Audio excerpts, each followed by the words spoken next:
She canceled our wedding over a text, so I let her parents handle the fallout.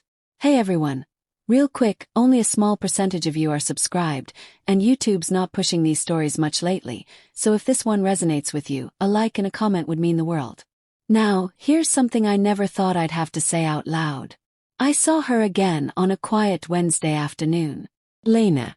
Still smiling, that same soft smile that used to belong to my mornings. The one that greeted me before coffee, before the world intruded. Only this time, it wasn't for me. She was sitting across from someone in that corner cafe we used to call our spot. The place where we made plans, whispered jokes only we understood, and spent too much money on pastries we'd justify with, "It's a memory, not a purchase." Now it held a different memory. Her with someone new. I hadn't meant to be there. I wasn't looking for ghosts. I was just walking, lost in my thoughts, trying to outrun a day that already felt too long. But fate has this cruel timing. Puts you right where the pain still breathes. From across the street I watched her laugh. Really laugh.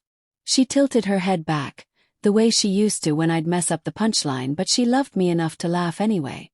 Her eyes lit up. Her whole face opened with joy. That moment crushed something quiet inside me. Not like in movies. No thunder, no slow-motion heartbreak. Just a still, suffocating realization. He reached across the table and took her hand. She didn't pull away. And that's when it finally clicked. We weren't on a break. We weren't re-evaluating. We were over. Really over. I turned away. My chest hollowed out, and with every step I took, it felt like I was sinking deeper into myself. No tears. Not yet. Just silence.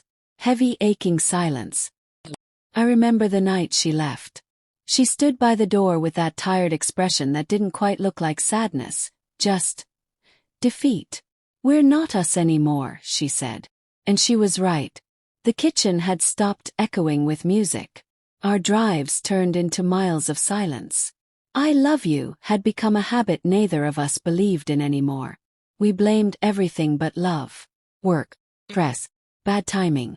But the truth, love had already left us. We just didn't have the courage to admit it. So I let her go. No begging. No breakdown.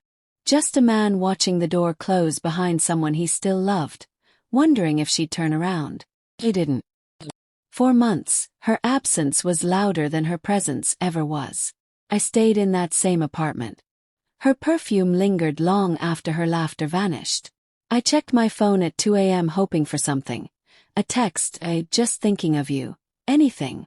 But nothing came. I tried moving on. Distractions. Deleting her number and then resaving it under don't. But no one else felt like her. And maybe that was the problem. I wasn't supposed to find another her. I was supposed to find me again. And I hadn't. Not yet. Then came the rain. Not the cinematic kind. The cold, relentless, soak-you-to-the-bone kind. I was walking through it, hoodie pulled low, head down, thoughts spiraling. Heard it. Name. Sure. Spoken like a memory trying to find its way back to life. Turned. And there she was. Lena. Hair clinging to her face, mascara running, rain mixing with tears. She looked at me like time had frozen. "It's really you," she said again, louder this time, voice trembling. I didn't speak. Couldn't. She stepped closer. "I've been looking for you," she said. And before I could ask why, she answered the question I hadn't dared to voice. "I saw you, that day. The cafe. I saw you watching. I just didn't know what to say." I forced out. "You looked happy." She shook her head. "I wasn't. I was pretending. Kept pretending. But it never felt real." "Then why?" asked. Her eyes welled again. "Because you let me go. You didn't stop me. I thought you didn't care. Thought maybe. I imagined it all. What we had." Her voice cracked. "I still love you," she whispered. "I just didn't think you wanted me anymore." I stood in that rainstorm, heart pounding so loud I could barely hear her over it. And then she said it. "I was wrong. I thought I could find better. But all I found was how much I missed you." We stood there in silence, Not the kind that breaks you, but the kind that holds 1,000 unsaid things. Finally spoke. I waited.